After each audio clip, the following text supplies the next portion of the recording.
Alléluia. Et nous allons aller dans notre enseignement, notre série d'enseignement d'aujourd'hui. Nous allons continuer notre série. Nous avons commencé une série sur les 12 tribus de la maison d'Israël. Et nous avons étudié la semaine passée sur la tribu de Ruben. Et nous avons beaucoup parlé littéralement de Ruben. Je pense qu'on a quasiment brossé une grande partie de ce qui s'est passé dans la tribu de Ruben. Qui est-ce qui a retenu quelque chose sur Ruben? Ou du moins, quelle est la première tribu d'Israël? C'est Ruben, merci. Alléluia. Mais qui peut me dire qu'est-ce qu'il a retenu de Ruben? Oui, c'est Esther. Il a fait quelque chose de mauvais. Il avait fait quelque chose de mauvais? Je ne me rappelle plus trop c'était quoi. Uh-huh. Son père lui avait... Jacob lui avait... Exactement. Il a fait quelque chose de mal à son père et puis son père n'a pas aimé. Mais qu'est-ce qu'il a fait justement? Oui, il a souillé la couche. Ça c'est vraiment, voilà, c'est bon. Je me dis quand c'est rouge, c'est rouge. Quand c'est bleu, c'est bleu. Donc il a souillé la couche de son père. Amen, effectivement. Et la Bible dit littéralement que Jacob, littéralement, son père, Israël, son père, littéralement, lors de la bénédiction, son père a vraiment tenu compte de cela. Et nous avons vu littéralement que Ruben, bien que le premier fils n'a pas été capable d'être le meneur, de l'idée littéralement à les autres, en d'autres termes. Pourquoi? Parce qu'il avait souillé la couche de son papa. Amen.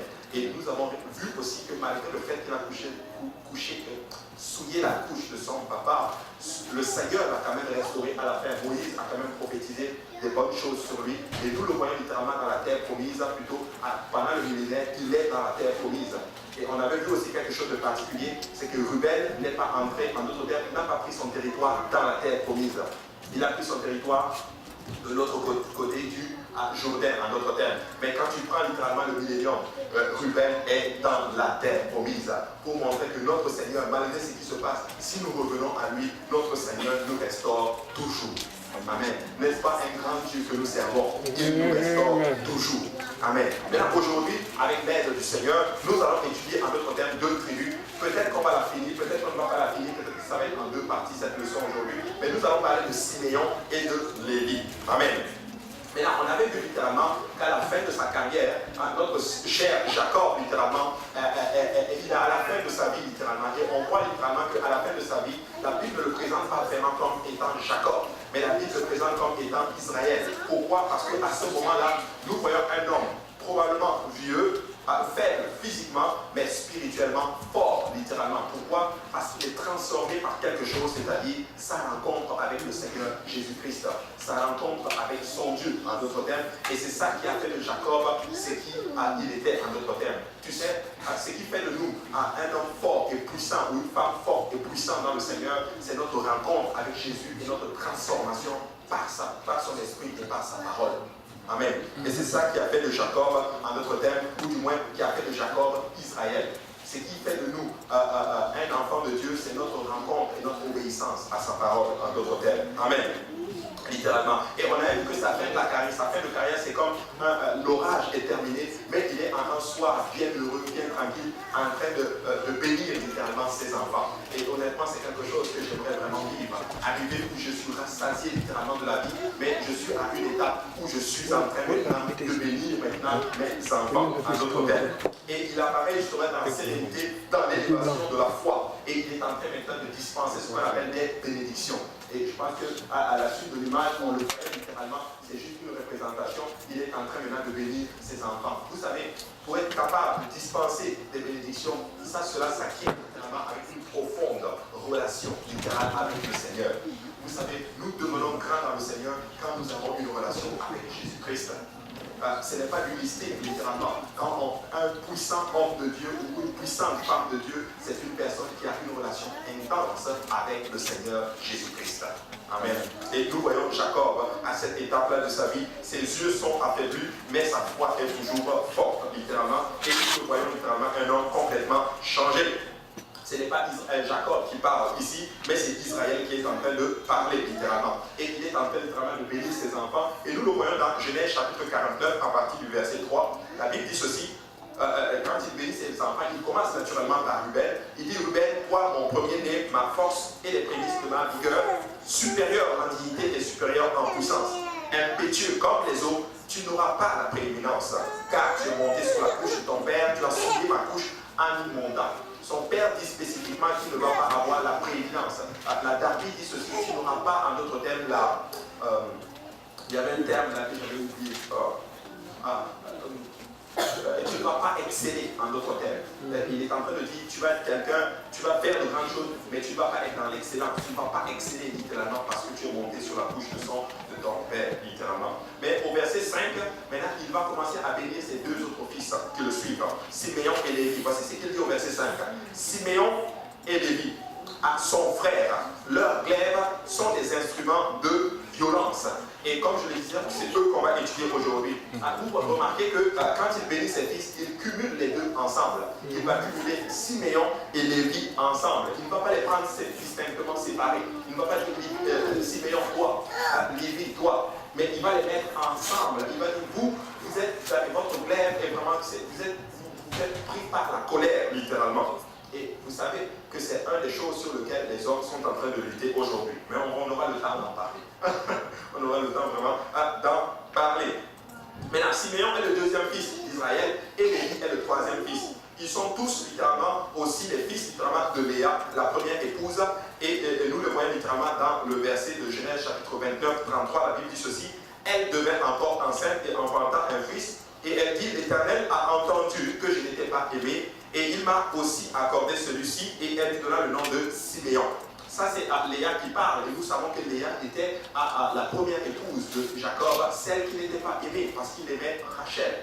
Mais là, quand le Seigneur a vu que Rachel et Léa n'étaient pas aimées, il l'a rendue féconde, en d'autres termes. Et elle a conçu Ruben, elle a conçu Siméon, et elle a conçu, en d'autres termes, Lévi. Maintenant, j'aimerais que tu reviennes, s'il vous plaît, au PowerPoint. Je vais vous montrer un autre thème, les enfants que Léa a engendrés. Et nous allons voir quelque chose de particulier avec Léa. J'en ai parlé la semaine passée. Je peux avancer encore. Voilà. Voilà. Donc, voici les 12 tribus d'Israël. Et Jacob a eu 4 femmes. Donc, il y avait Zilpa, Léa, Rachel et Bilma. Mais vous remarquez littéralement que Léa, en tout, a eu 7 enfants. Waouh! Ruben, Simeon, Lévi, Judas, Issachar, Zabulon et Dina.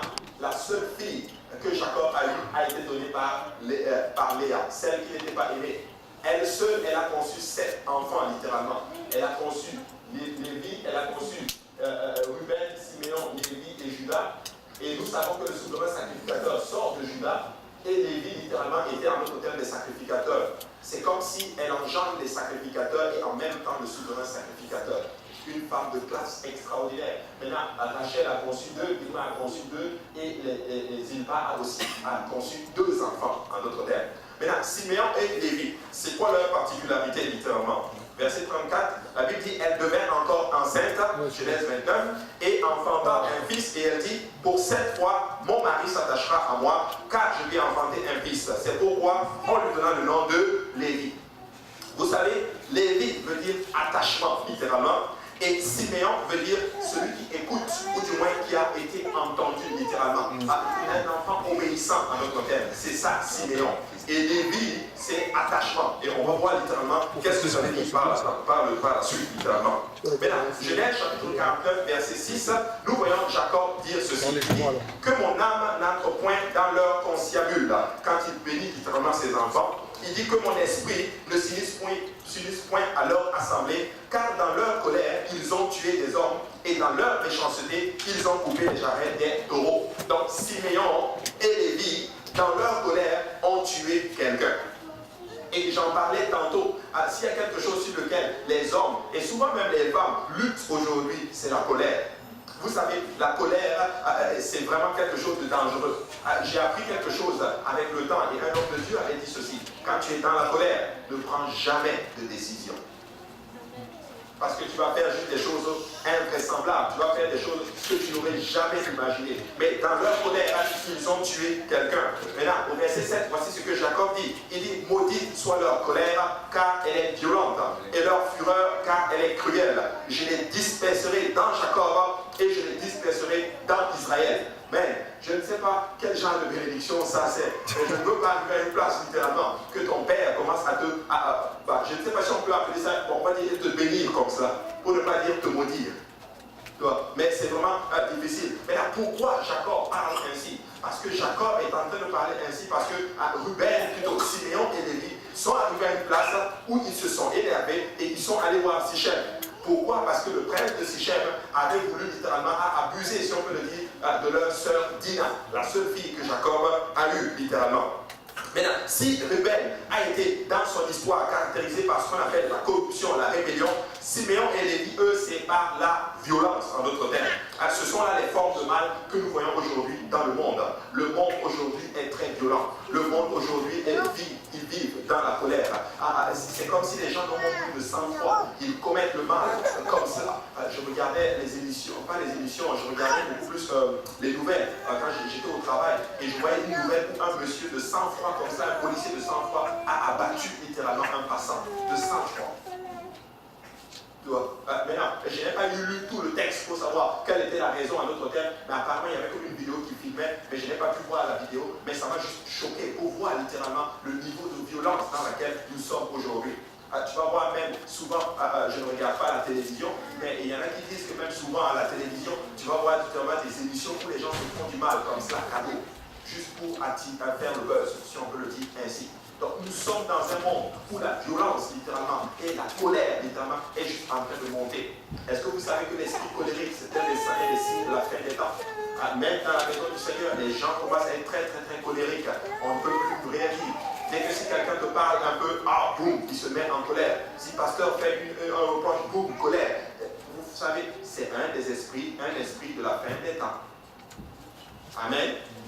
Très important. Donc eux, ils ont été vraiment très colériques. Maintenant, pendant que leur père est à Sichem, la Bible dit que Siméon, leur frère cadet, ils vont aller venger la colère finalement, et cela d'une manière excessivement cruelle et brutale. Nous le voyons dans Genèse chapitre 34, 26. La Bible dit ceci: ils passèrent aussi au fil de l'épée à mort et Sichem son fils.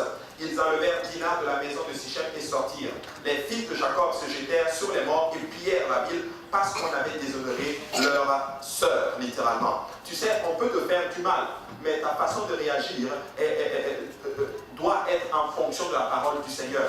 J'ai toujours cru ceci et je le crois toujours. On ne peut pas contrôler ce qui nous arrive, mais tu peux contrôler ton attitude.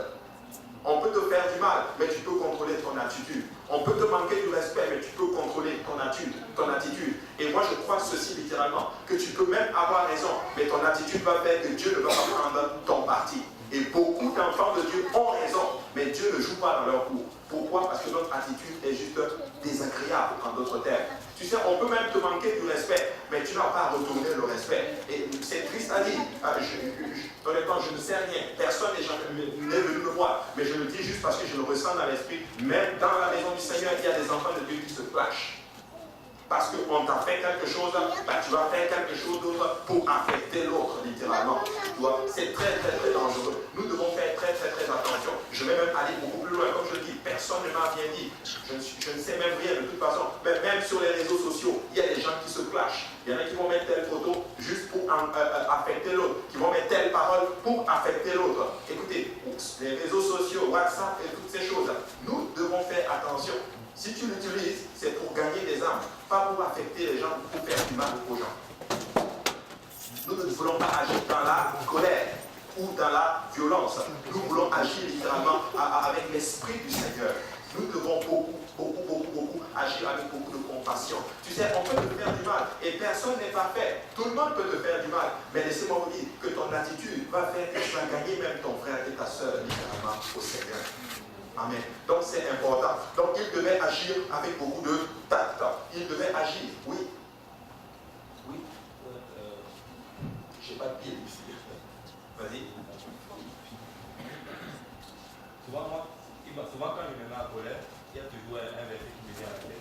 C'est un cas 26. Si vous mettez en colère ne péchez point, que le soleil ne se couche pas sur votre colère. Parfois je suis en colère, mais je ne dois pas pécher. Je dois réagir d'une manière que je ne dois pas commettre les péchés. Ça m'aide toujours. Chaque fois que je suis un peu, ce verset me vient sur la tête et ça permet que je prenne une bonne décision. Alléluia. Bon point. Peut-être que nous devons noter et assurer ce verset dans nos Bibles, littéralement. Dès que tu es en colère, tu tournes là, tu ne péches point. Ok, je pêche point. Et il dit ceci, il ne faut pas que le soleil se couche dessus. Il ne faut pas dire non, je suis en colère et ça fait 2 mois que tu es en colère. Amen. Mais vraiment que le Seigneur nous aide seulement. Amen. Bon point. Amen. Maintenant, au verset 34,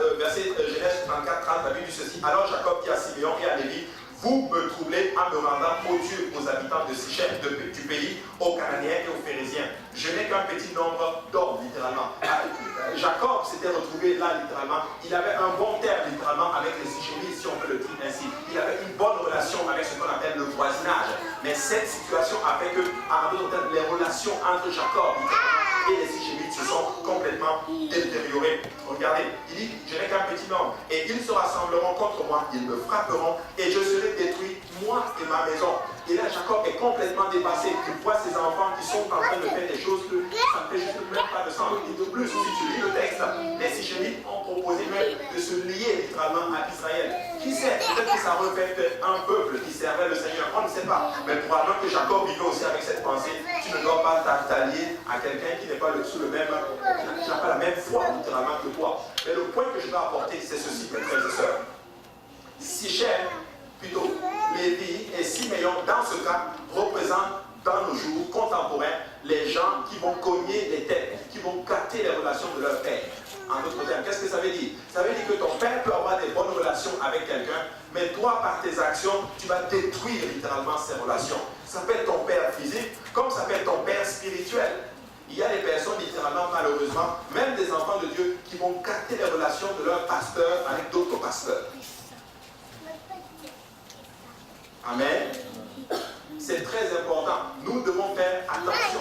Nous devons faire attention à comment nous fonctionnons littéralement. Ils devaient littéralement préserver cette relation que leur père avait littéralement avec le roi de Sichem, littéralement. C'était une bonne relation. Mais à cause de cela, Jacob ne sait même pas comment faire. Et la seule chose qu'il a, c'est de fuir. Je dois partir loin littéralement parce que cette relation est complètement détruite. Malheureusement, il y a des spécialistes pour cogner maintenant les têtes. Même des hommes de Dieu s'assoient dans la maison du Seigneur. C'est triste à voir, mais nous devons faire très attention. Tu sais, si je rends grâce à Dieu pour l'église que nous avons plusieurs pasteurs. Mais laissez-moi te dire, c'est que si tu viens me voir pour une situation et que tu vas voir un autre pasteur et que tu tournes la situation, ça peut gâter nos relations littéralement ensemble avec les autres pasteurs. Et ça, c'est important. Nous devons faire très attention à comment nous fonctionnons littéralement. Tu ne veux pas détruire les relations qu'entretient littéralement ton pasteur avec d'autres pasteurs ou avec d'autres dirigeants ou même avec d'autres personnes qui ne sont même pas des dirigeants. Amen. Nous devons faire attention, même dans nos relations avec nos pères physiques et nos pères biologiques et naturels, c'est important. Amen. Et Jacob devait donc fuir vers Bethel sur ordre du Seigneur. Simon et Lévi, littéralement, ont détruit littéralement ces relations. C'est triste, mais c'est comme ça que ça se passe souvent dans la maison du Seigneur. Certains peuvent même arriver à une place. C'est les spécialistes du cognage de tête, si on veut le dire ainsi. Alléluia. Maintenant, je vais dire ceci. C'est pas que je ne comprenais pas de travers, mais c'est un point, ça c'est ma façon de voir les choses. Écoutez ceci. Si tu viens me voir, wow. Allô? Allô? C'est un peu trop fort. Voilà. Donc, voilà. Si tu viens me voir et que tu ne viens pas me voir pour parler mal d'un autre pasteur, parce que je veux prendre parti pour le pasteur. Vous voyez ce que je veux dire? C'est juste un principe que j'ai littéralement. Il ne faut jamais venir me voir pour me parler. Ah, tel pasteur a fait ceci, tel pasteur a fait cela. Non. Ce n'est pas la chose à faire, littéralement. Sinon, nous allons juste créer du trouble. Et ce n'est pas bon, littéralement. Parce que moi, je ne veux pas prendre le parti pour toi. Et je ne veux pas prendre le parti pour lui aussi, à notre terme. Mais si nous fonctionnons comme ça, ça ne va juste pas bien marcher. Amen. Amen. Très important. Mais la plupart dans les Écritures, nous voyons Sinon et Lévi qui sont aussi impliqués dans une action horrible, celle littéralement de leur frère Joseph. Nous savons que Joseph était aimé par leur papa et ses frères étaient en d'autres termes jaloux. Et qu'est-ce qu'ils ont dit? Ils sont allés littéralement voir ce qu'on appelle Ils sont allés justement et ils voulaient en d'autres termes sacrifier et tuer littéralement leur propre frère. Maintenant, on a mis Joseph dans un trou et Joseph a finalement été vendu en d'autres termes comme esclave. Waouh! Qui se retrouve en d'autres termes en Égypte étant esclave. Mais plus tard, littéralement, quand Joseph est devenu quelqu'un d'important, ses frères arrivent littéralement et qu'est-ce qui se passe? Joseph les reconnaît. Vous êtes des espions. Non, nous ne sommes pas des espions. Parfait. Ok, si vous n'êtes pas des espions, vous me dites que vous avez un frère qui s'appelle Benjamin, vous allez aller le faire venir. Et maintenant, devinez qui est-ce que Joseph va garder en Égypte? Siméon, toi tu vas rester. Maintenant, je ne dis pas que c'est ça, mais ça me laisse supposer quelque chose. Probablement que c'était Siméon qui avait dit on va garder probablement Joseph dans le plus. Je lui dis, tu vas payer ça aujourd'hui.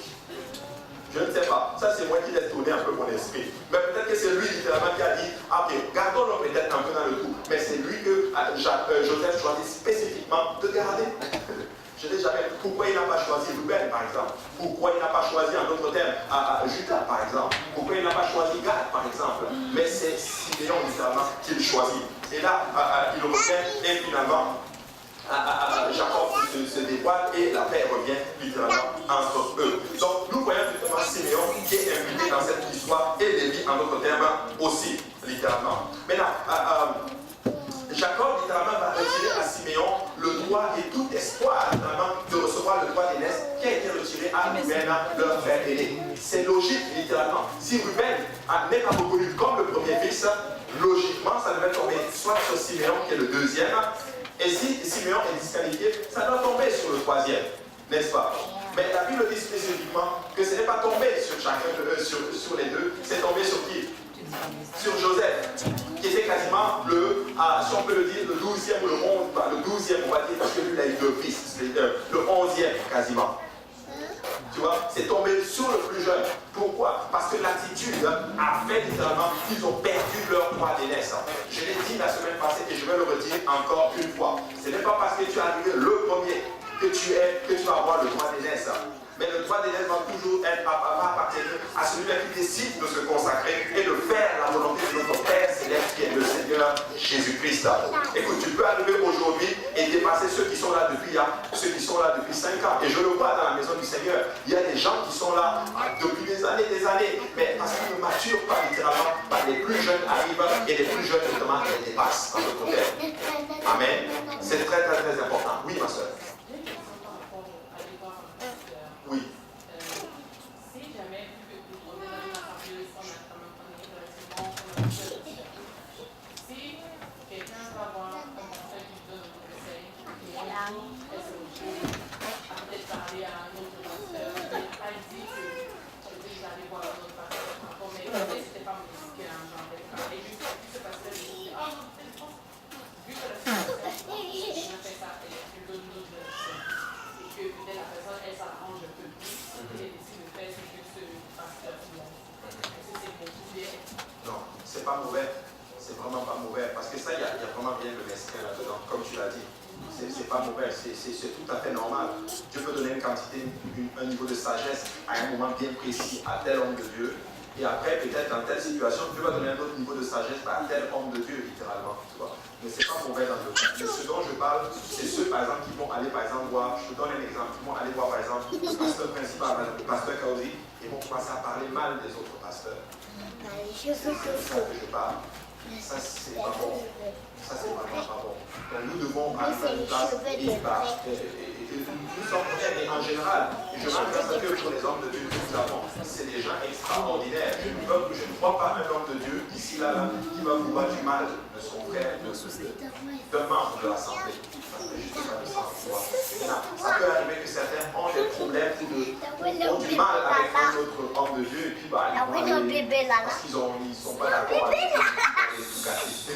ils vont tout gâter. C'est pas comme ça. Mais je bénis beaucoup Dieu parce que nous là, on est comme ça. Et on se communique beaucoup. On se parle vraiment alors là beaucoup. Et ça, c'est vraiment important. Amen. Donc, mais ton point est important, c'est vraiment pas de ça que je parle. Amen. Maintenant, et donc le droit de l'Est a été retiré. Siméon aura 6 fils, donc d'une femme cananéenne. Et Lévi aura 3 fils, et comme cela a été prophétisé, Siméon ne fut pas uni littéralement à Lévi, mais les deux ont été dispersés littéralement. Quand tu regardes la part littéralement de Siméon dans la terre promise, elle était même dans littéralement le territoire de Juda littéralement. Mais Lévi, quant à lui, n'a pas eu de possession, il n'a pas. Oh, pardon, vas-y.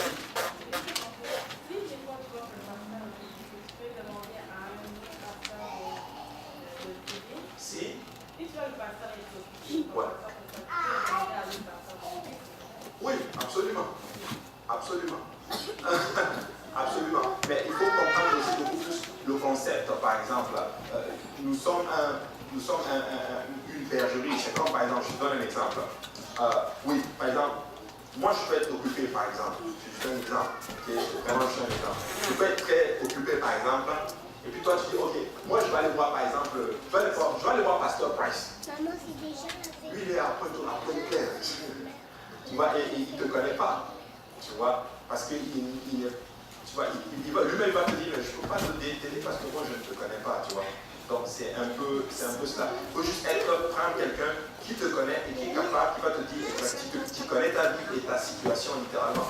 Mais des fois, nous allons voir certaines personnes qui ne nous connaissent pas du tout parce qu'on sait qu'ils vont nous dire en d'autres termes ce qu'on veut entendre. Mais c'est de ça que je parle.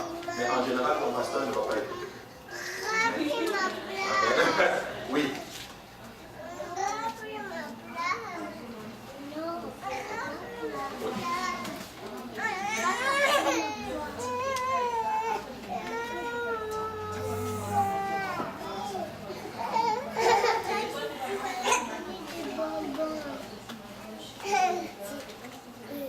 Ouais, ça c'est un très bon point que la sœur est en train d'apporter aujourd'hui. Mais il y en a qui sont spécialistes. Par exemple, je donne un exemple, vraiment un exemple. Ils vont par exemple venir me voir.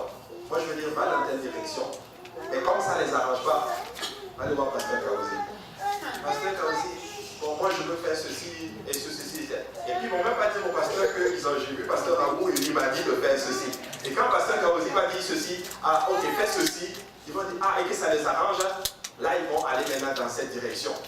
Tu vois? Et ce n'est pas la bonne chose à faire. Si tu as déjà eu conseil d'un dirigeant qui t'a dit va dans telle direction, bah, tu pries. Soit tu le fais, soit tu ne le fais pas. Et dans certains cas, souvent, je vous parle de mon cas parce que je suis pasteur ici. Donc, si tu viens et que ça me dépasse, je vais toujours te dire va voir mon pasteur, le pasteur Kaozi, c'est lui le dirigeant. Va le voir, il va te donner le bon conseil. Des fois, ça me dépasse, je dis ça ne relève pas de moi parce que moi, je connais mon territoire. Je ne vais pas entrer dans le territoire de mon pasteur, tu vois. C'est aussi simple que cela. Quand ça me dépasse, allez, va voir. Moi-même, je vais te dire, va voir le pasteur Kaozi. Mais ce n'est pas la chose à faire. Allez voir, conseil, ça ne fait juste pas bien. Ça ne fait juste pas bien. Et ça fait comme si tu méprises un et tu respectes l'autre. Donc c'est un peu cela. Donc nous devons juste développer beaucoup de sagesse par rapport à cela. Amen. Amen. Ça répond à votre question? Alléluia. Mais bon point. Vraiment bon point. Maintenant, ils ont des enfants et ils sont dispersés littéralement. Maintenant, quand tu prends le voyage dans le désert, littéralement, Siméon campait littéralement avec Ruben et Gad au sud et c'était dirigé en d'autres termes par Ruben, littéralement. Et je suis tu peux revenir littéralement au slide. Je vais juste éteindre la lumière pour pouvoir mieux vous expliquer un peu. Vous allez prendre compte de quelque chose. Quand on prenait le tabernacle dans le désert, littéralement, chaque tribu, littéralement, on les disposait littéralement par lot de 3 tribus, littéralement. Et chaque groupe était ensemble et ils étaient sur un côté, littéralement. Maintenant, si tu peux avancer, avance encore. Voilà, ça c'est le tabernacle, c'est comme ça qu'était littéralement le tabernacle, en d'autres termes. Et les tribus littéralement étaient autour et la présence du Seigneur était au milieu. Vous savez, le Seigneur veut toujours être au milieu de son peuple, littéralement. Mais là, quand tu prends littéralement, Ruben était, bon, ici, comme ça, là, ça allait être le nord, mais c'est le sud, en d'autres termes. Ruben était ici, et Siméon était ici, et là, il y avait Gad. Tu vois? Et maintenant, Lévi n'a pas eu de territoire. Ah, ok, voilà. Lévi n'a pas eu de territoire. Lévi était juste autour du tabernacle, en d'autres termes. Donc, Lévi était un peu ici, là, là et là. Donc, les points rouges que vous voyez, ça, c'est l'emplacement, en d'autres termes, de Lévi. Mais Siméon, lui, était au sud avec Ruben et Gad. Et ils étaient en d'autres termes sous la direction de Ruben, littéralement au sud. Maintenant, pourquoi je parle de cela aujourd'hui? Pour montrer, je l'ai dit la semaine passée, que Dieu sait avec qui te mettre, littéralement. Pourquoi? Parce que ces deux-là, Siméon et Lévi, tu ne peux pas les mettre ensemble parce qu'ils s'influencent d'une façon négative, en d'autres termes. Ils étaient deux ensemble, ils ont tué des gens, littéralement. Maintenant, Dieu, des fois, dans notre marche avec le Seigneur, Dieu va tout faire, Dieu va te dire, je ne veux pas que tu marches avec telle personne, même dans la maison du Seigneur. Nous devons faire très très attention. Nous devons faire attention à nos relations. Je dis bien même dans la maison du Seigneur et de surcroît hors de la maison du Seigneur. Et si quelqu'un dans la maison du Seigneur, je dis bien, ne t'influence pas à servir le Seigneur, coupe cette relation. Coupe vraiment cette relation. C'est triste à dire, mais il y a aussi des gens dans la maison du Seigneur qui n'ont pas un bon comportement. Il y a des gens à l'extérieur qui n'ont pas un bon comportement, il faut les fuir. Mais même dans la maison du Seigneur, nous devons arriver une place et nous faisons attention. Dieu sait pourquoi il nous met littéralement à telle personne. Et quand je préparais cette leçon, le Seigneur a mis à mon esprit littéralement l'œuvre du Seigneur qui est vraiment en train de grandir. Nous bénissons beaucoup le Seigneur. L'œuvre grandit. Comment ça va des églises filles partout? Si Dieu vous a gardé d'ici à l'Est, Dieu sait pourquoi il vous a gardé à l'Est. Si Dieu vous garde à Saint-Michel, Dieu sait pourquoi il vous garde à Saint-Michel. S'il vous garde littéralement à Montréal, non, il sait pourquoi. Au Chelaga, il sait pourquoi. Saint-Laurent, il sait pourquoi. Maintenant, nous ne connaissons pas tout. Mais si nous arrivons à cette place et que nous respectons nos emplacements, laissez-moi vous dire que l'œuvre du Seigneur va grandir à un niveau qu'on ne cite ici à 100 pas. Mais beaucoup, malheureusement, Dieu va peut-être les mettre au sud, mais ils ne vont pas rester au sud. Vous regardez comme si les gars, les rebelles, se levaient et allaient par exemple au nord. Ou par exemple allaient, ok, bon, il exagère un peu trop ce Moïse là. Pourquoi il me garde littéralement avec Ruben? Mais moi, je n'aime pas Ruben. Pourquoi il me reste avec Gad? Mais moi, je n'aime pas Gad. Moi, je veux rester avec Siméon, littéralement. Mais ils ont obéi spécifiquement. Et ça, c'est important d'obéir littéralement. Quand le Seigneur nous met quelque part, il faut rester littéralement. C'est très, très, très important. Je l'ai enseigné une fois il y a des années, mais je veux le dire ainsi. N'oubliez jamais ce principe. L'efficacité, l'affinité, l'efficacité vaut mieux que l'affinité. Oui. Nous devons chercher l'efficacité et non l'affinité. Ce n'est pas important pour moi l'affinité. Dans le fond, c'est pas que ce n'est pas important, c'est important, mais je recherche beaucoup plus l'efficacité dans l'œuvre du Seigneur. Comment faire pour que l'œuvre avance vite? C'est ça le plus important. Parce que des fois, nous privilégions les affinités au-dessus de l'efficacité de l'œuvre du Seigneur. Alors, peuple de Dieu, écoutez-moi très bien. Nous voulons faire l'œuvre du Seigneur et Dieu vous a choisi pour un temps comme celui-ci. Ne permettons pas à nos affinités d'aller au-delà littéralement de l'efficacité pour l'œuvre du Seigneur. Et quelqu'un dise Amen. Amen. C'est très important. C'est vrai, c'est vrai. Et écoutez, Lévi et Simeon étaient très, très, très proches. Mais le Seigneur les a séparés. Il les a dispersés. Et Jacob l'a dit, je vais les disperser spécifiquement pour toi. Et ça, c'est vraiment important. Et donc, ils étaient à ce niveau-là et ils s'influençaient d'une façon négative. Et le Seigneur lui-même, des fois, va nous disperser. Littéralement. Vous savez, quand nous ne voulons pas nous séparer pour faire la volonté du Seigneur, vous savez ce que Dieu va faire? Dieu va permettre à deux choses d'arriver. Soit il va permettre à la persécution d'arriver pour nous disperser, soit il va faire ce qu'on appelle la substitution. Il va nous remplacer par quelqu'un d'autre. Mais nous ne voulons pas que Dieu nous remplace. Nous voulons que Dieu nous utilise pour faire littéralement son œuvre. Amen. Amen. Et quelqu'un dise Amen. Amen. C'est très, très, très important. Je comprends que c'est un peu dur ce que je suis en train de dire aujourd'hui, mais nous voulons juste faire la volonté du Seigneur. Amen. Mais Lévi, quant à lui, était juste autour du tabernacle. Et le symbole de Siméon, littéralement, parce que chaque tribu avait un symbole, représente une épée et la porte de Sichem, littéralement. Une épée et la porte de Sichem, pour représenter ce moment-là en notre thème, où ils sont allés littéralement tuer quelqu'un, littéralement. Tu sais, fais attention aux actes que tu poses, parce que si tu ne fais pas attention, ça va te représenter. Écoute, si tu commères beaucoup dans la maison du Seigneur, quand on va citer juste ton nom, on va juste voir commérage.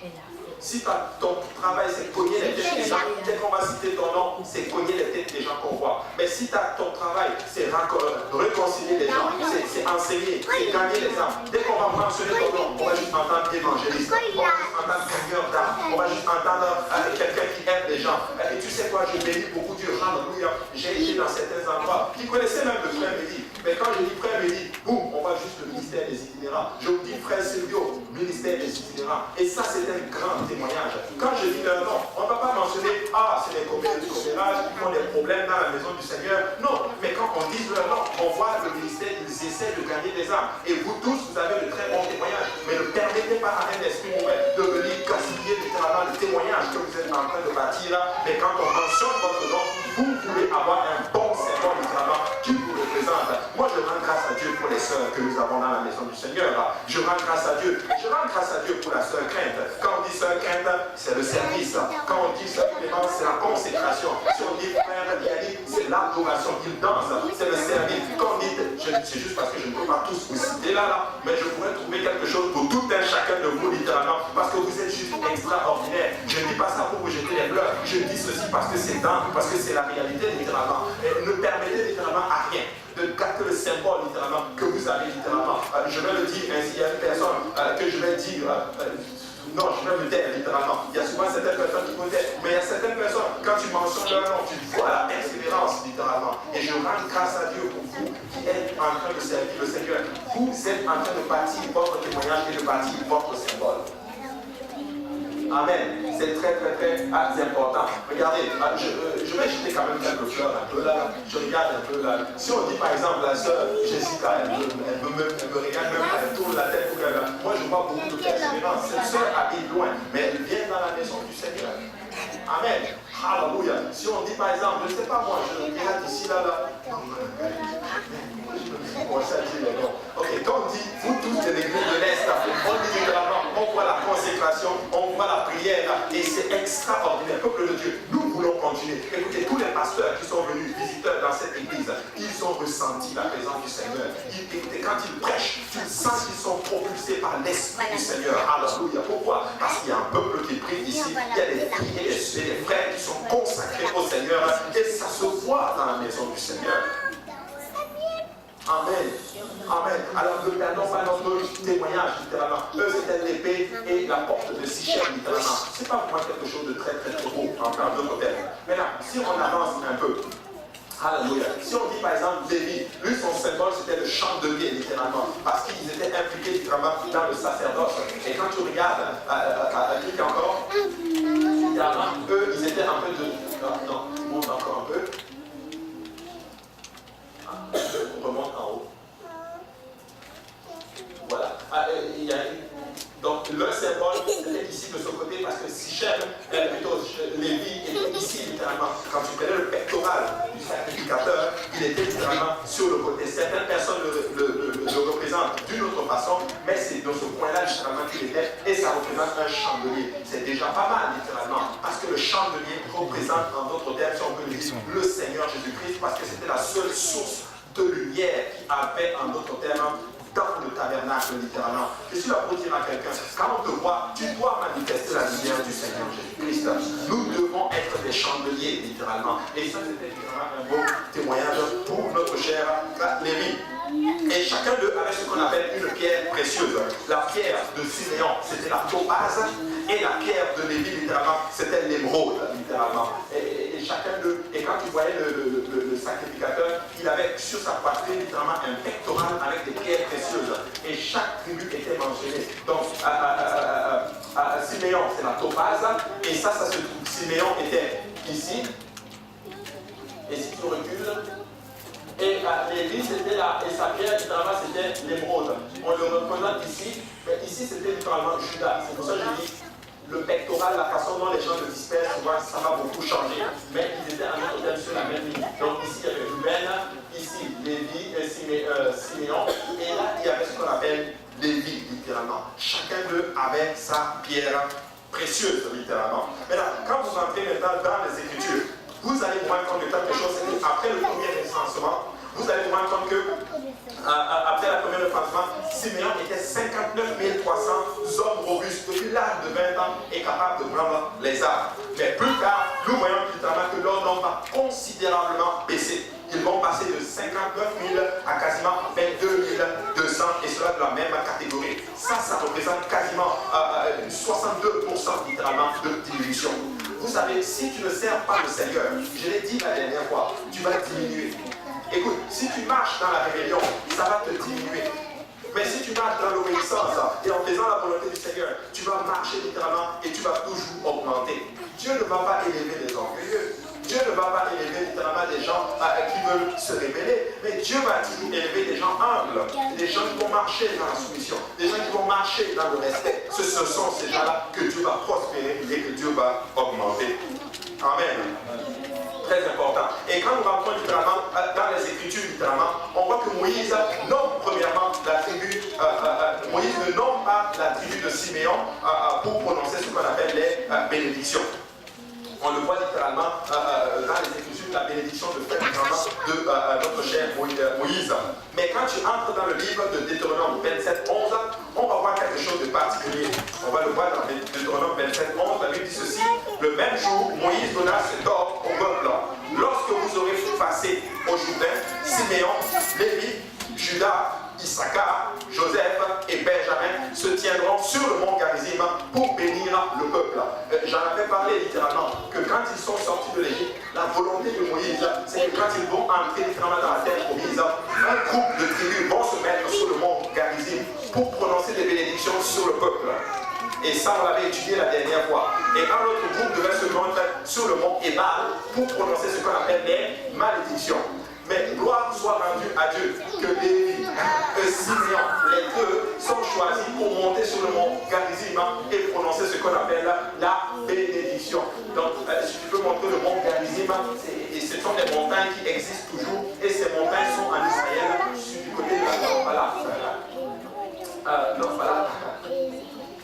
Voilà, là, nous avons le mont Garizim et le mont Ebal. Donc, quand ils sont entrés, il y a un certain nombre de tribus de la montée ici, et de là, ils vont prononcer des bénédictions. Si vous servez l'Éternel, l'Éternel vous bénira dans le pays que le Seigneur vous donne. Si vous servez le Seigneur, il va bénir ton départ et il va aussi bénir ton arrivée. Alors, si tu sers l'Éternel, il va combattre tes ennemis. Tes ennemis vont venir contre toi par un chemin, mais ils vont fuir par 4 chemins, par 7 chemins. Si vous servez le Seigneur, ainsi de suite, ainsi de suite. Mais si vous ne servez pas le Seigneur, vous allez vivre littéralement dans la malédiction. Vous allez vivre dans les difficultés. Vous allez vivre dans les problèmes littéralement. Et Siméon et Lévi littéralement sont en train de prononcer des bénédictions à notre terme sur le Seigneur. Pour montrer que notre Seigneur littéralement est quand même bon. Donc je répète encore, peu importe ce que vous avez fait littéralement, notre Seigneur est fidèle pour nous restaurer et pour nous donner à notre terme un bon rôle. Même si tu as souillé la couche de papa spirituel, je parle, amen, de notre Seigneur, laisse-moi te dire qu'il est capable de te donner un bon poste quand même dans sa maison. Amen. Extraordinaire. Mais quand tu regardes, comme je l'ai dit, Siméon n'est pas mentionné, mais il est choisi en d'autres termes. Tu sais, Moïse ne mentionne pas Siméon dans sa bénédiction. Ça ne veut pas dire que Siméon a été oublié. Non, ce n'est pas ce que ça veut dire. Ça veut tout simplement dire des fois que des fois Dieu peut ne pas te mentionner. Ça ne veut pas dire en d'autres termes qu'on t'a oublié. Alléluia. Tantôt, j'étais en train de citer des noms. Je ne sais pas si j'ai offensé certaines personnes en ne citant pas votre nom. C'est parce que nous sommes juste trop nombreux. Mais écoute, peut-être que je n'ai pas mentionné ton nom. Mais le Seigneur, lui, il connaît en d'autres termes ton nom. Ce n'est pas parce que ton nom n'est pas mentionné que tu n'es pas dans la bénédiction. Parce que quand tu étudies littéralement les Écritures, tu vas te rendre compte que par la fin de la bénédiction générale, notre cher Siméon, il fait partie de la bénédiction des 12 tribus de la maison d'Israël. Amen. Très important de comprendre cela. Maintenant, comme je l'ai dit, en ce qui concerne littéralement à Siméon, lorsqu'ils sont entrés dans la terre promise, Siméon n'a pas eu en autre terme de territoire propre à lui-même. Sûrement, cela est dû littéralement à son nom qui est réduit, mais aussi littéralement à cette mauvaise chose qu'il a commis littéralement avec Lévi en tuant quelqu'un. N'oubliez jamais ce principe, c'est que tu sèmes, tu vas toujours le récolter. Si tu sèmes le mal autour de toi, tu vas le récolter. Et j'ai appris quelque chose de très simple. C'est que tu fais à quelqu'un d'autre va te le faire. Mais quand j'ai su ça, j'ai dit, c'est chaud. Ce que tu fais à quelqu'un d'autre va te le faire. Alléluia. Amen. Et ça, c'est vraiment quelque chose que nous devons comprendre. Maintenant, quand il entre dans la terre promise, si on peut avoir la carte, comme je l'ai dit, Siméon n'a pas eu de territoire propre, mais son territoire était littéralement dans le territoire de Juda. En fait, il va s'associer à Juda et ils vont aller combattre littéralement les Cananéens pour avoir littéralement le territoire. Maintenant, ça c'était avant. Ça c'est le territoire de Juda. Maintenant, si tu cliques dessus, voilà. Ça, c'est le territoire de Juda en bleu. Et le rond que vous voyez, c'est le territoire de Siméon. Il est englouti dans Juda, en d'autres termes. Qu'est-ce que je veux dire par là? Tu sais, Juda veut dire adoration. Tu sais, si tu n'adores pas le Seigneur, tu vas être englouti par l'adoration. L'adoration va toujours engloutir toute autre chose, littéralement. Voilà pourquoi nous ne voulons pas être un peuple, en notre terme, qui sont là et nous ne faisons rien. Nous voulons être un peuple adorateur. Ne permets pas à tes problèmes de t'empêcher de louer le Seigneur, mais permets littéralement à ton adoration d'engloutir littéralement tes problèmes. Alors il faut louer le Seigneur. Quand on dit battez les mains pour le Seigneur, battons sérieusement les mains pour le Seigneur.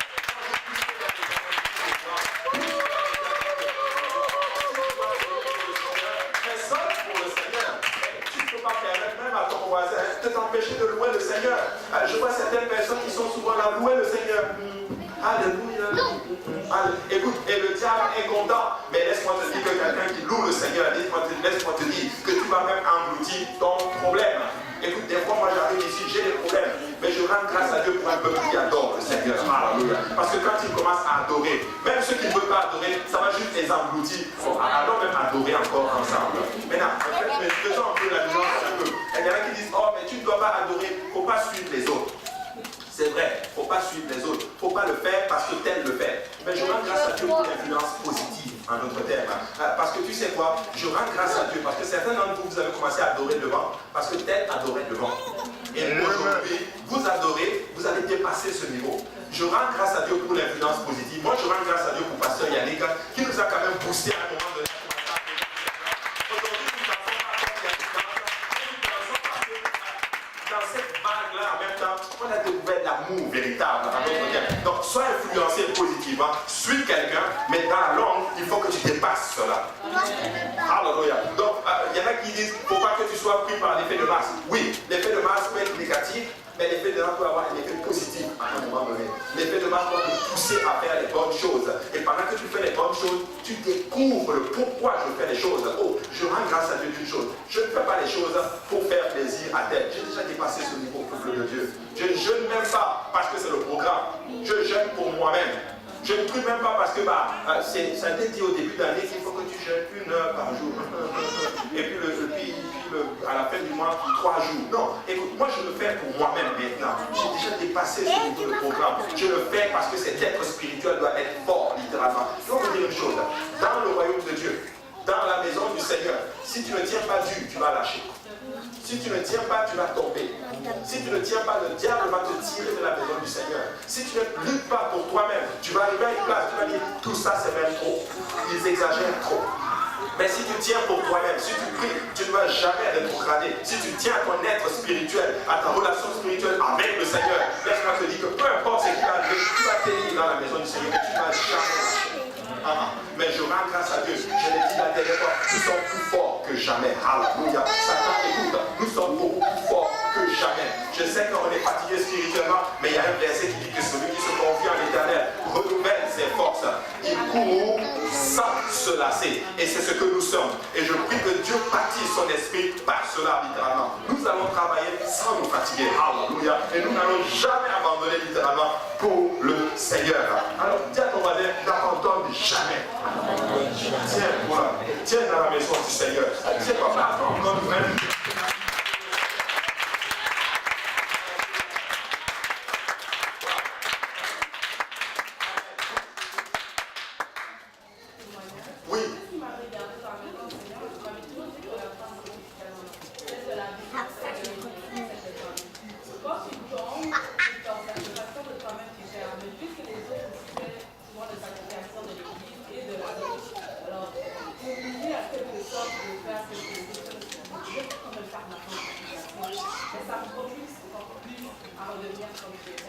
Exactement. Amen. Ça veut dire, c'est un bon point. Notre consécration aide les autres. Jésus l'a dit ceci. Moi, je me sanctifie pour vous. Tu sais, quand tu tiens pour Dieu, tu es en train de retenir quelqu'un d'autre de la chute, littéralement. C'est important. Nous devons persévérer dans le Seigneur. Et il y a certaines personnes ici, comme une dizaine de personnes vont tomber avec eux. Et si tu réalises cela, ça t'apprend, tu dois être plus consacré encore, littéralement. Voilà pourquoi nous devons persévérer dans le Seigneur. Amen. C'est très important.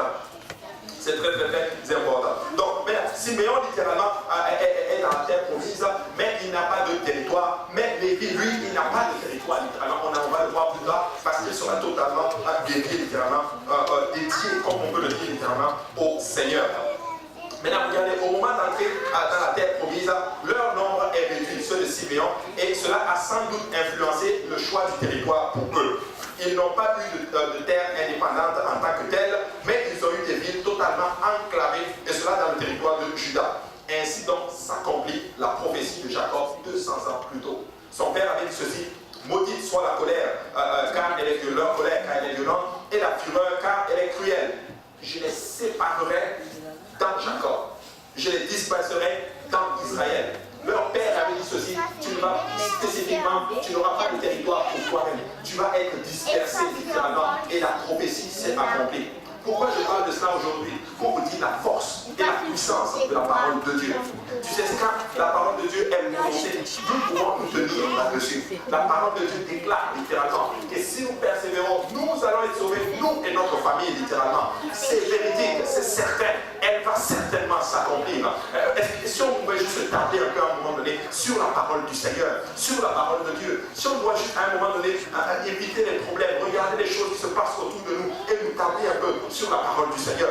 Vous savez, quand j'ai commencé le travail de Dieu, j'ai vu qu'il y avait d'autres facettes du travail de Dieu. Il y a aussi les persécutions, il y a aussi toutes ces choses. Mais j'ai compris une chose littéralement. J'ai compris que quand Dieu a dit quelque chose, ça va certainement arriver. Si Dieu dit je vais faire mon œuvre, il va faire son œuvre. Si Dieu dit je vais avoir les réveils, je vais avoir le réveil. Avec ou sans vous. J'ai dit, papa, je veux que tu le fasses avec vous littéralement. Alors nous devons persévérer dans les voies du Seigneur. Et je le déclare, si tu sers Dieu, Dieu va te bénir ici-bas et il va te bénir dans les cieux. Moi, je refuse de croire qu'un enfant de Dieu qui sert Dieu sérieusement va galérer. Oui, nous allons avoir littéralement des persécutions, mais la Bible déclare, ils vont te combattre, mais ils ne vont pas te vaincre.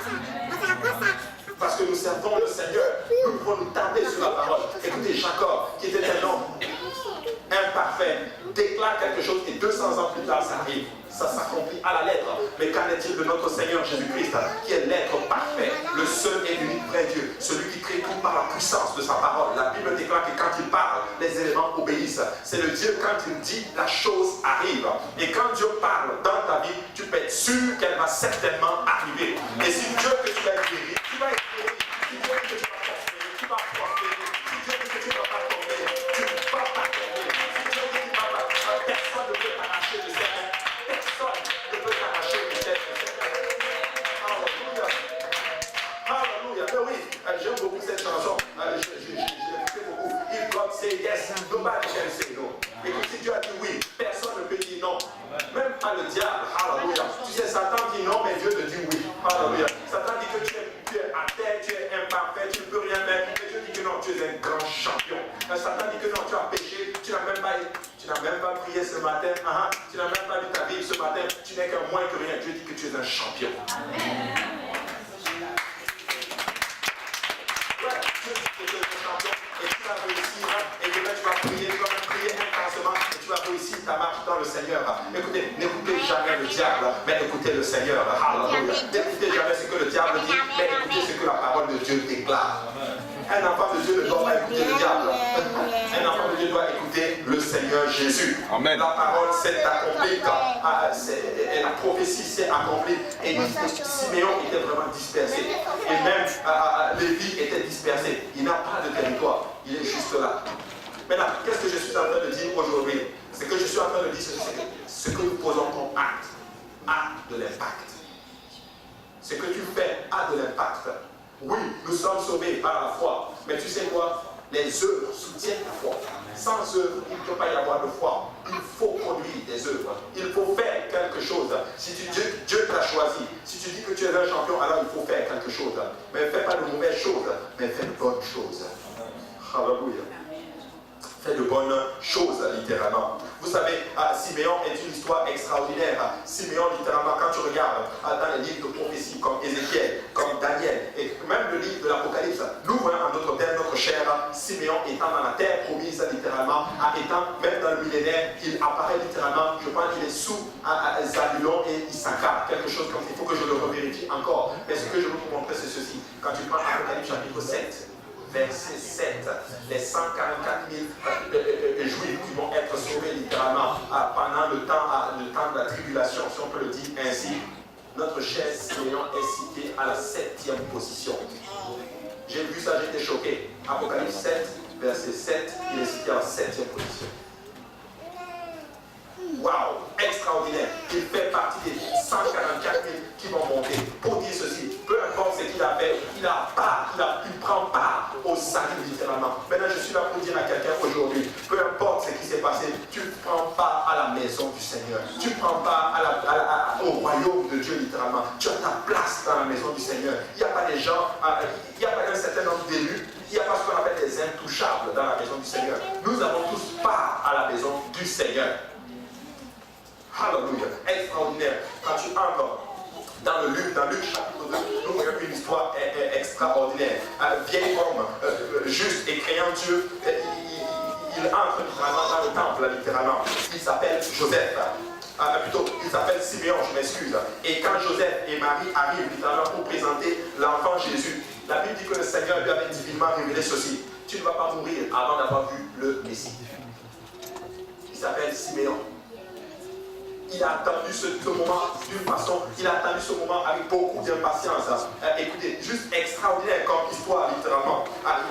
Et quand l'enfant arrive, il prend le bébé dans ses bras, il bénit l'Éternel. Et sous l'action littéralement du Saint-Esprit, il déclare ceci. Celui-ci a émis là pour la chute et le relèvement de beaucoup en Israël. En fait, Siméon prophétise également que Marie aura littéralement un immense chagrin, littéralement, comme si une épée allait le transpercer, juste pour montrer littéralement le calvaire que Jésus-Christ va subir à la croix et que cela allait affecter littéralement Marie. Siméon va prophétiser à cela et après cela, il va mourir d'une façon tranquille.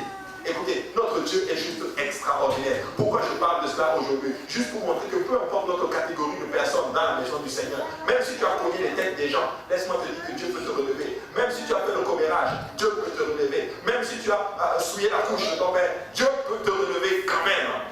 Et moi je rends grâce à Dieu. C'est ça qui énerve Satan. Comment se fait-il que nous tombons tous les jours, mais il nous restaure quand même? Mais lui il est tombé une seule fois et Dieu l'a projeté.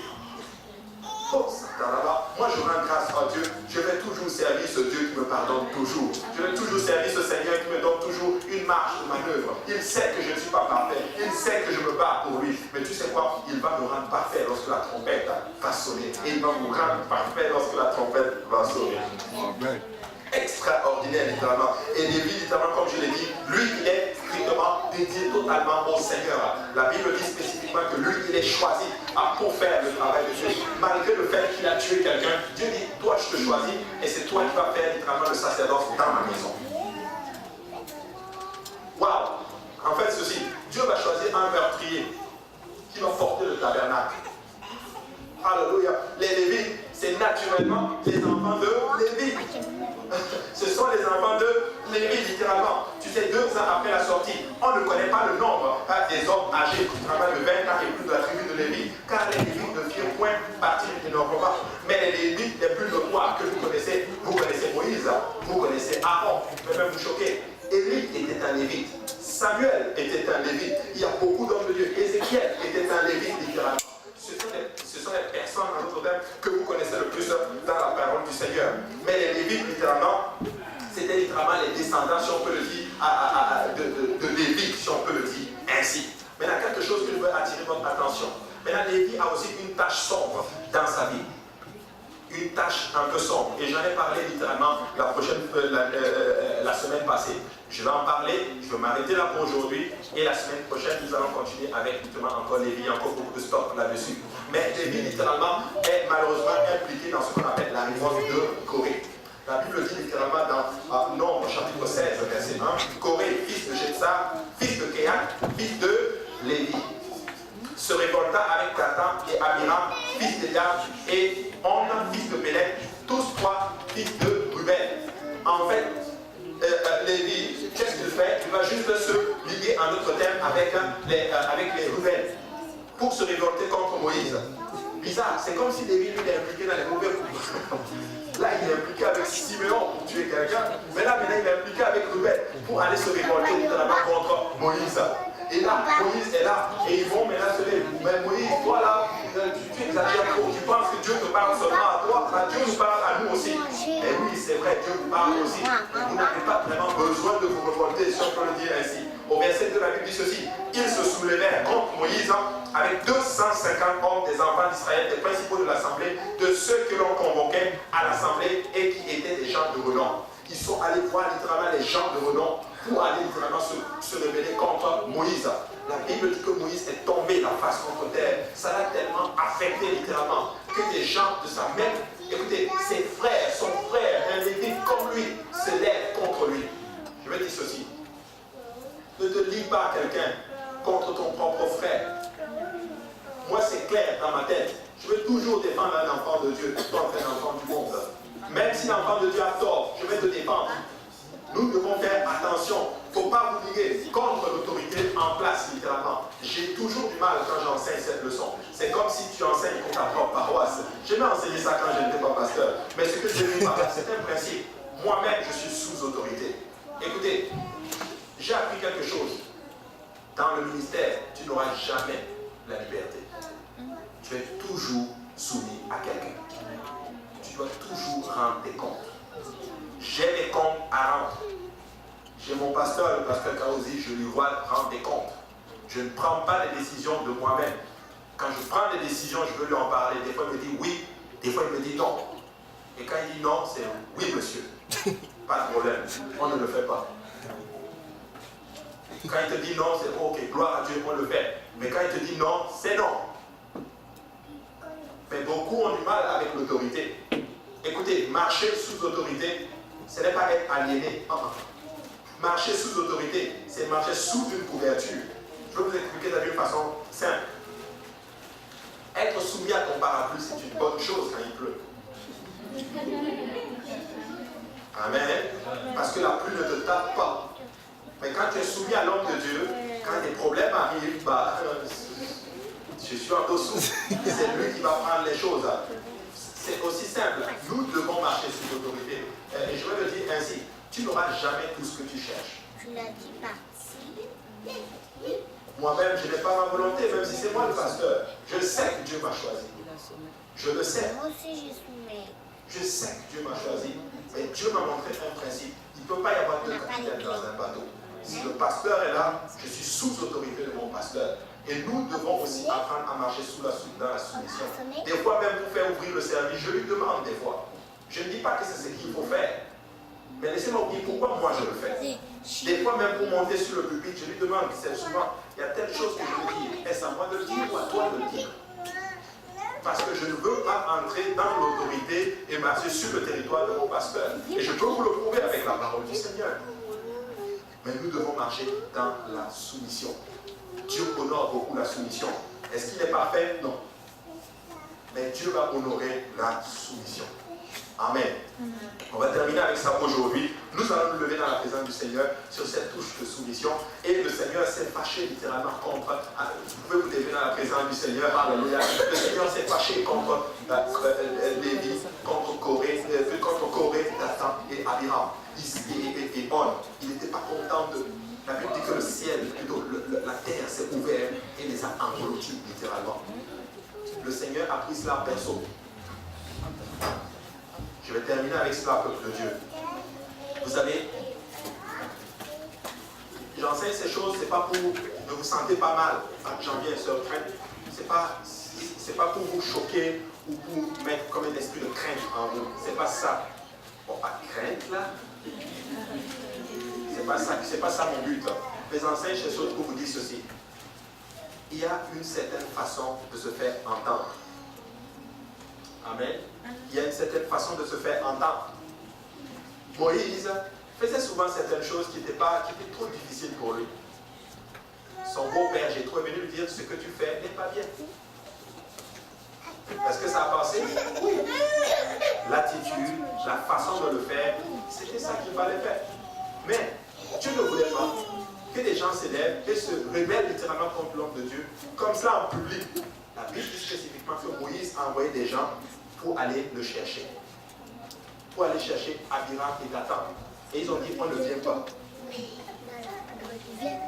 Amen. Ils ont dit, nous n'allons pas venir. Désobéissance. C'est ça que Dieu ne veut pas. Tu peux ne pas être d'accord avec l'homme de Dieu, mais il y a des façons littéralement de faire valoir ton droit. Il y a des façons de dire, moi je ne comprends pas telle situation ou telle décision. Amen. C'est ça comme ça que nous devons comprendre. Un deuxième principe à savoir, tu peux ne pas parler, Mais l'attitude montre que tu es rebelle à un niveau qui n'est pas possible. Alléluia. Alors, notre Dieu, marchons dans la soumission. Et l'Éternel va nous bénir. Alléluia. Oui, sœur, frère. Je voulais parler juste un peu par rapport à l'église. Quand on voit l'église, à chaque fois, il se ligue avec des gens pour se revolter. Mais quand j'essaie de voir un peu le comportement de l'église, c'est quelqu'un qui se laisse facilement influencer par les mauvaises compagnies. Il suit les gens plus. C'est pas lui qui est la tête, tu vois. Il s'est ligué de l'autre côté, il s'est ligué de l'autre côté, il suit les gens dans les mauvaises voies. Donc ça veut dire quoi? Il faut faire attention à qui t'influence, ne laisse pas vraiment influencer dans les mauvaises voies. Autre point. Il faut faire attention à qui t'influence. Tu dois comprendre deux choses. Qui toi tu influences et qui t'influence toi. C'est les deux choses à savoir. Donc il ne faut pas se laisser influencer dans les mauvaises choses. Amen. Amen. Gloire à Dieu. Maintenant, nous mettons le Seigneur ce soir. Alléluia. Alléluia. Alléluia. Merci Seigneur. Alléluia. Nous allons juste prier et nous allons demander au Seigneur qu'il nous bénisse de son esprit, un esprit fort, un esprit d'unité, un esprit de soumission. Amen. Et qui nous donne un esprit qui n'est pas comme influent, qu'on ne nous influence pas à faire les mauvaises choses. Parce que nous voulons faire les bonnes choses. Amen. Amen. Alléluia. Prions tous ensemble. Éternel des armées, Papa, nous voulons te rendre grâce ce soir, nous voulons te bénir, Seigneur. Nous voulons te prier, Seigneur. Baptise-nous d'un esprit fort et puissant, Seigneur. Un esprit humble, Seigneur Jésus-Christ. Un esprit qui marche dans ta volonté, Seigneur. Un esprit qui ne se laisse pas influencer, Seigneur. Alléluia, pas les choses de l'ennemi, Seigneur Jésus-Christ, les choses du diable, Seigneur. Nous voulons, Seigneur, que ta grâce repose sur nous, que ta paix repose sur nous. Et aide-nous, Seigneur, à marcher, Seigneur, dans l'assurance, Papa. Aide-nous à marcher dans la persévérance, Seigneur, mon Dieu, alléluia, afin de prendre part, Seigneur, à ton grand salut, Seigneur. Fortifie mon frère, fortifie ma soeur ce soir, Seigneur Jésus-Christ. Bénis-les tous et permets que nous puissions nous revoir très bientôt, Seigneur, en santé, pour apprendre encore plus de toi, Seigneur. Que ton nom soit béni, Seigneur. Nous t'élevons toi seul, Seigneur. Et nous disons tous au nom de Jésus. Au nom de Jésus. Alléluia. Juste battons nos mains encore plus, Seigneur. Alléluia. Alléluia. Alléluia. Et tu vas saluer ton voisin, ta voisine, tu vas dire, nous sommes des chrétiens. Alléluia. Alléluia. Merci Seigneur.